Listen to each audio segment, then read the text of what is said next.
Laten we eens maar een introductietje beginnen. Waar ben je en wat in je van functie aan boord? Nou, mijn functie, dat is gewoon, de eerste keer een hekje boy, weet ik, een waaiboy, weet ik wat ze dat krijgt uitschalen, no? Waaiboy, hekje boy. En nou, in de tweede reis, nou, toen kreeg ik een promotie of zo, maar als er dan gewoon afvallen, nou, dan kreeg je nog een functie. En toen waren we vleesnaaier en ik kwam bij onze ripstellen. Onder ripstellen?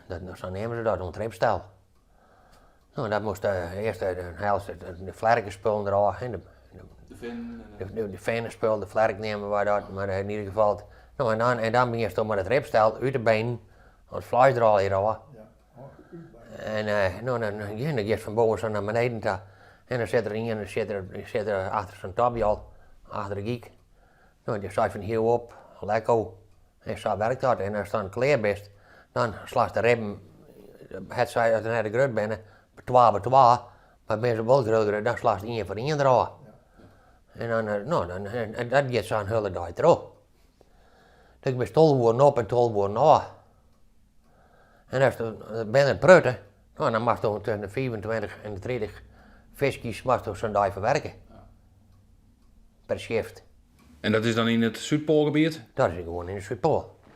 Maar de Willem Barends of wat wit? Ja, weer op Willem nu. Ja. En dan in je, man van Hoes zelfs? Dus is 4 maanden in de Zuidpool. Ja. Dan best we erop sluiten. En waar wen je doe? In Oostenrijkjerk. Oostenrijkjerk. Ja. En van die tijd, hoe zul je erop waarom eigenlijk? Mooie tijd? Of, Ik vond het een mooie tijd. Ik vond het een hele mooie tijd. En ja, er was er wel een rot tijd bij. Maar daar had toen een wel lek. Daar had ik wel een meer dag, maar goed, maar in Troost nee, mocht ik het burgerraad van. Ja. Ik kon het wel hoor. Het was wel een avontuur zelfs. Het was een avontuur. Ja. Ja. En vooral voor de eerste keer, als die meneer, toen die op dek kwam, dan is dan denk ik, ligt in. Dat er zo'n vis binnenkomt. Ja, nou. Ja. Zo'n grote meneer in Wijn nooit jongen. Nee. Die past net aan de angel, nee. Nee, nou. Nee, dat ben je snoek, maar meer net. Nee, dat is weer mooi. Ja, avontuurlijk, maar ik was gevaarlijk, denk ik. Want het is net zonder risico's of visvaart. Nee, het is altijd net zonder risico. Dat zei ik begin, hij was, nou ja, meer waar, zei ze dan, maar ja, maar dan stuitsen wij meestal naar het ijs, dan is er een hele worden afslag en een hele worden brekking. En hoor dan eerst achter een ijsberg lezen, maar dat moet wel in de buurt werden vanzelf. Ja, dat gebeurt echt wel. Nou ja, en dan touwden ze er vreemd om. Hè. Hier is een paar dagen nog niet en hier is een hele grote lange grauwe diening. Want het wetter is voor net weer afvlakken. Nou, als het er slingert en toch, dan is het wel gevaarlijk om een mes in te werken. Ja, dat zeg ik. Ik ga al een keer een mes in de hoed houden, maar Oh ja? ja, ik ga dan een littekentje. Dat heeft min dat is. Hoe kwam dat? Nou, dat sloeg mijn ma die sloeg toen een beetje mes, maar ze toen die het schip echt wat extra hinder werd. En dan kwam het mes net tussen de ribben in, maar het kwam in de ribben. Zo, en dan, nou ja, dan denk je dat je het mooi, dat kon hem goed net houden. Dus zei ik, wat bedoel je? Ja, toen vernam ik wat, en toen heb ik het bloed alleen lezen of zo. En dan komen er wat hechtingen in, hè. Ja. Dus hij had dan nog wat een souvenir? Ik had nog een souvenir gehoord houden, ja. On je lief, ja. Ja. Dat is een herinnering, hè. Ik denk dan wel zo'n man. Ja. Maar verder ging er een keer slim ongeluk mee maken of iets? Nee. Ja, er gebeurde wel eens wat. Dat vraag ik wel. Maar geen deden maar waarom, zeg maar. Ja, raden wel. Jawel. We hebben hier toen zien we wel op een reis hier, zien we breken naar deze eiland. Deze maat van u is, ja, die nacht, ja, wat toen had ik hem wel terug zijn, ik kan hem nooit bezien. Nooit eens jongen? Nee, Nou, leeft het net. nee, maar die heb ik niet. Deed ik net. Nee, die hebben we nooit bezien. Maar daar in de vangst gebeurde er ook wel eens wat. Ja, vraag ik wel. Maar ik denk het wij, het had de eerste of de tweede reis weer, maar ik denk de tweede reis weer, toen gingen wij steken we de heren aan boord, werkten wel door de pool bij. Die kwamen gewoon uit die waren gewoon niet vast, no? Die gingen maar naar de Kaap. En dan hangen we hier aan een touwtje. Ja, die zeggen naar bezetten, zeg maar. Nou ja, die misschien verkeerde berichten van hoe ze wat ik maar. Maar dat is wel gebeurd. Ja. Net iedereen kan er lekker goed over, zelfs aan een hele tocht op zee en Moamenvoort en... Ja. Dat wie mijn Klaas Hartman eigenlijk, die was toen echt wat ramen te hollen. En die had toen mij en dan kwam er heel bij de vangst, dan kwam er een tanker. Die bracht u dan weer olie. En dan maken ze de tankers in en dan pompen ze vanuit waar weer de traan daarin in die tankers. En dat hier zei naar Holland. Maar die man die is maar die boot heel wat reis die naar de water ging. Ja. Ja, die wist ik ergens door. Ja, misschien die kreeg een verkeerd berichtje. Hè? De verkering uit het wat ik maar krijg, daar ben ik ook net, maar in ieder geval, daar weet je al wat. En Dijkstra, wat wil jouw functie? Jou weer een collega, hè? Ja, hetzelfde als hij. Hekje bij de eerste reis. Ja. En de tweede reis, ribsnijden neem ik het maar. En je had tot 2 reizen, maar je bent wel vaker die kant op west, of net? Nee. Nee, 2 keer, oké. 2 keer. Ja, de ben van die Mongolen die gingen nooit weer aan, maar ik ging met 2 jaar wel pensioen. Die had 18 keer maar. Ja, nou is je aan het sporen. 18 keer? Ja.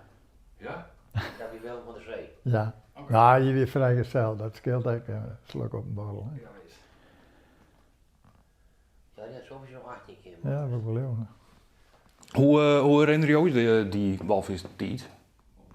Nou, ik ging eigenlijk van mijn leven nooit een walvisjongen zelf.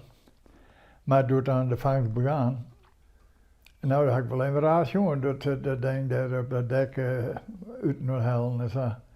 Ik denk, wat een teringzooi, al je bloed en troep en... Spek en tranen. Ja, jongen. Ja, dat moet wel even wennen, hè. Ja. Maar op dan had ik geen erg meer in, dan wordt het al gewoon.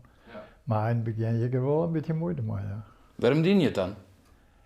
Ja, je moet, ik om zijn, natuurlijk. Je gaat net voor plezier wat mij zijn walvisvader mee. Maar ja, je had er geen voorstelling van. Nee, je moet dat een keer mooi zet, je weet wat het is. Ja, dat bedoel ik. Ja. En jou ben doing? Oostenrijtjerk. Ik in Oostenrijtjerk. Ja.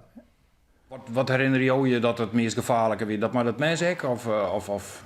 Ja, ik ga hem dus rekken, maar dat kon ik niks aan. Ik sloeg dat ding in de kopste kant van de rib.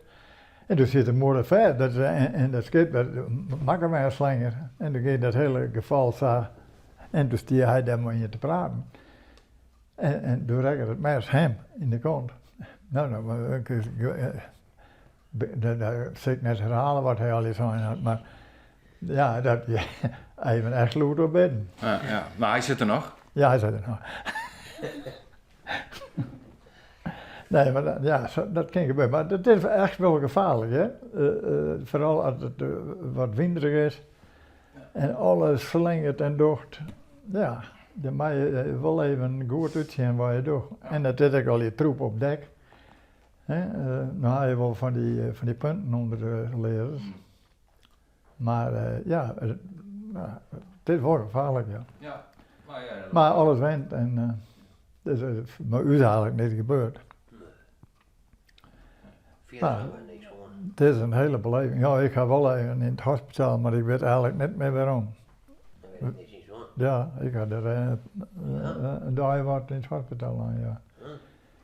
Maar net maar een ongemak, misschien gewoon griep of wat ik veel, of een bloedvergiftiging. Ja, dat weer. Hey. Ja, dit is er wel lief, hè? Zo. Ik stel verder van dat het nou in een boek zit, jouw herinnerings en dit hele verhaal. Ja, ik deed het niet op rekenen, maar dan nageslacht ik nog wat. De nageslacht ik nog wat, ja. Ja, ik ben dus dan kan dit daar ook nog wat van maken. Want de tien bent natuurlijk wel ontiegelijk verhoren. Ja, dat wil zeggen. Wat betreft walvis en hoe de meeste nou zit heel dal. Ja. Is het ook wel eens dat je daar maar zo stil houden dat je walvisken op een walvisvaart gewoon eigenlijk net zo rustig op winnen? Ja, op zich is het schande natuurlijk, maar dan denk ik, als ik er net op weet, je het liggen goed gebeurt. En de mensen die nou al die dat ze verschrikkelijk vinden dat het gebeurd is, zitten naar de oorlog weer geen duivel in Nederland. Dus vandaar dat ze daar, ik maar begonnen ben met die walvistoestand. Ja. Die armoede. De walvis, wie eigenlijk de Ja, wederopbouw ja. van Nederland. Ja, maar ja, dat had net in je trouw dat het zo eigenlijk werkt. Want op later ben je toch ophouden en dat hij ook al die tijd ze met aan wil ik hier ophouden, want het is zo zonde werd, die beesten uitstoren. Want het is verschrikkelijke mooie beesten. Ik heb wel eens walvisvatters die vinden, nou ja, nou zon je dat net met warm Nee. Dat vind je ook? Ja, Nou al blijven. ja, tuurlijk. Nee, maar zo'n beest die doet net een vlieg weer, hè? Hoe komt het er nou bij om een boek over walvisvatters te schrijven? Nou, eigenlijk toen ik 16 was, toen begon het al. Want toen werk ik zo nou en dan in het café in Lusses, in de Boentebok. En daar weer een hele mooie moordenschildering van de walvisvaart te zien. En eerst stiek ik daar nooit zo erg in en zeg ik daar net echt nee. Maar toen stiek ik wat vaker achter de bar. En toen zeg ik daar toch wel zo van, oh wat zou dat nou budgetten? En het was een soort mythisch idee van, nou ja, prachtige ijsbergen en dat soort dingen. En dat is tafereel uit een lang vervloeide tijd, zeg maar, of zo. Ja, van mijn idee wie dat ik echt iets heel vier voort. Zeg maar net niet eens alleen van een vierde tijd, maar ik gewoon heel vier oorlog en dat soort dingen. Dus daarom vond ik het ook interessant, want ik dacht, hé, wat zou dit nou wezen? Wat is de Bommelmaaihuis Friesland en... Wat is hier de link inderdaad? Dus toen vreeg ik dat aan de eigenaar en die zei van de vorige uitbater dat wie een oud walvisvader, Jaap van der Wagen. En die hier de hele kroeg vol met oud walvis dingen, zeg maar, dus een albatroskop en hier een flensmes en dat soort dingen. Dus toen begon ik dat wel wat interessant te vinden. Toen joegen ze mij een krantartikel uit 21 en dat ging helemaal over de inhoud van die kroeg. En toen zeiden ze echt van, nou, wist wel dat een van die stamgasten die daar altijd komt, dat is duidelijk, dat een oud walvisvader is. En toen zei ik van, nee, dat weet ik helemaal niet. En toen zeiden ze van, nou, maar eens een keer praten hier met hem. En toen had ik dat dien. Nou, en toen vond ik het helemaal interessant, want toen dacht ik, hoe kan het nou dat gewoon ze uit het dorp nice mee een hele wereldreis maken ha in hun 20 jaar, want ik ben nu 22 en dat liek hun leeftijd en dat ze, zeg maar in mijn tijd is dat heel oors, want wij kunnen op Google opzoeken hoe het Kaapstad eruit ziet of dat soort dingen. Maar ja, zij hielden dat helemaal net en het weer vlak na de oorlog. Dus ik vond dat super interessant. Dus toen ben ik via Dirk weer in contact gekomen met bijvoorbeeld Nutte en mijn oud walvisvaders uit de omgeving.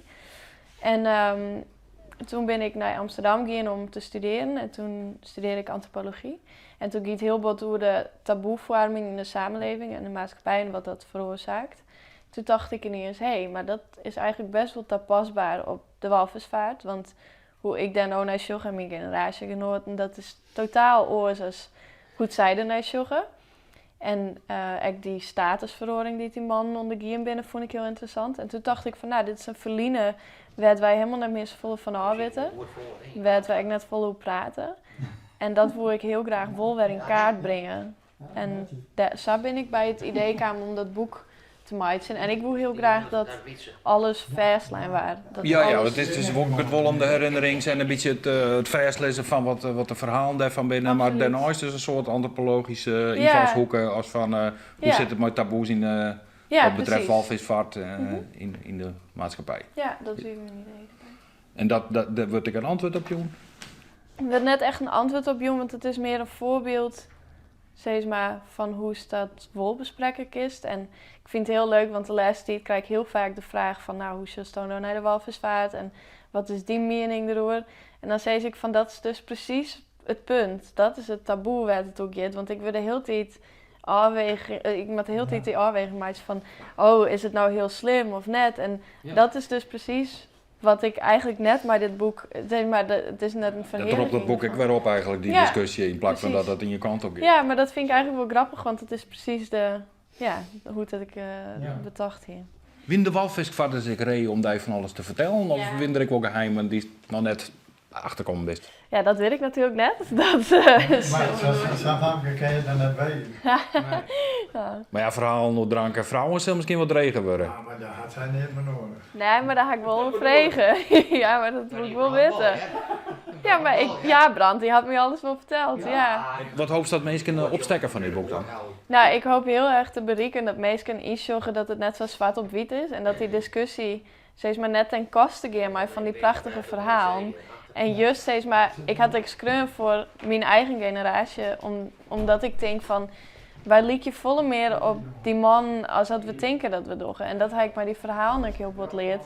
In het begin dacht ik, dit is heel vier voet en van oude tijden, maar had ik hun verhaal, ja, oor op stap gaan en dat soort dingen. Oh ja, komt het weer, dan komt het heel herkenbaar. dichtbij. Ja, en dichtbij inderdaad. En dan denk ik van, nou, ik ben zelf ook naar Amsterdam gaan vanuit een dorpje en het is gewoon heel oors, maar zij had dat ik zou meemaken. En dan kiest die volle beter verpleegd daarin.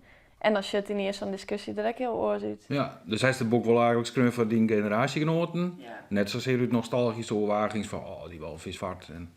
Nou, misschien echt wel een beetje, want ik bleef wel een romanticus. Maar ik denk toch wel dat ik het... Ja, nee, vast, echt. En natuurlijk al die mooie foto's en zo. Dat had er wel mee te maken. Maar ik vind het wel heel mooi om dan die nostalgie wel een beetje dichterbij te brengen. Dat dan wel weer, ja. Wat is die favoriete foto? Ja, dat is die foto die we eigenlijk al zeggen, met die 2 ribben. En dat is dan elk aan een kant juist. Ik vind het wel heel mooi symbolisch. En ik vreeg eigenlijk dat de cover worden mocht. Maar toen zeiden ze van, dat is te gruwelijk. Ja. Dus ja, dat zei ik wel genoeg eigenlijk.